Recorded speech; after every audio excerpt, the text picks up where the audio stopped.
এ যেন ফুটবল সমর্থকদের transfer window. তবে এখানে ক্লাব নয়, বদল হচ্ছে প্রিয় দলের পতাকা। আর দল বদলের আনুষ্ঠানিকতায় নেই কোনো চুক্তিপত্র, আছে দুধে গোসল আর জার্সি বদলের আয়োজন।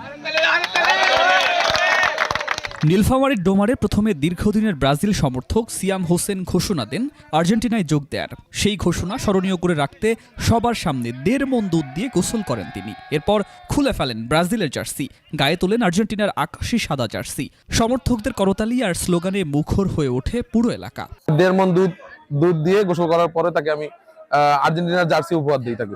তবে এই দলবদলের নাটক বেশিক্ষণ একপেশে থাকেনি। কয়েক ঘন্টা পরই পাল্টা জবাব দেন আর্জেন্টিনা সমর্থক রকি ইসলাম। ডোমার বাজারের বাটার মোড়ে ব্রাজিল সমর্থকদের জাঁকজমকপূর্ণ আয়োজনে তিনি আর্জেন্টিনা ছেড়ে ব্রাজিল শিবিরে যোগ দেন। এই দলবদল ছিল আরও বর্ণিল। 2 মণ দুধের সাথে গোলাপের পাপড়ি মিশিয়ে গোসল করে প্রকাশ্যে ছুঁড়ে ফেলেন আর্জেন্টিনার জার্সি। আমার ওইটা ছিল আবেগ, এটা হচ্ছে বিবেক। এই পাঁচটা কিন্তু ওয়ার্ল্ড কাপ কিন্তু এমনিতে আসে নাই। কিন্তু পৃথিবীতে একটাই বিতর্কিত দল, সেটি হচ্ছে আর্জেন্টিনা। এদিকে সিয়ামের দলবদল নিয়ে ব্রাজিল সমর্থকদের অভিযোগও কম নয়। তাদের দাবি 1.5 মণ দুধের গল্প যতটা শোনা যাচ্ছে, বাস্তবে সেখানে পানির ভাগই বেশি। ফলে দলবদলের এই আয়োজনেও নাকি ঘটেছে প্রতারণা। 5 লিটার দুধে 25 লিটার পানি মেশানো হয়েছে। অল্প একটু দুধ দিয়ে গোসল করে সে আর গোসল করেনি, আমরা এটা নিন্দা জানাই।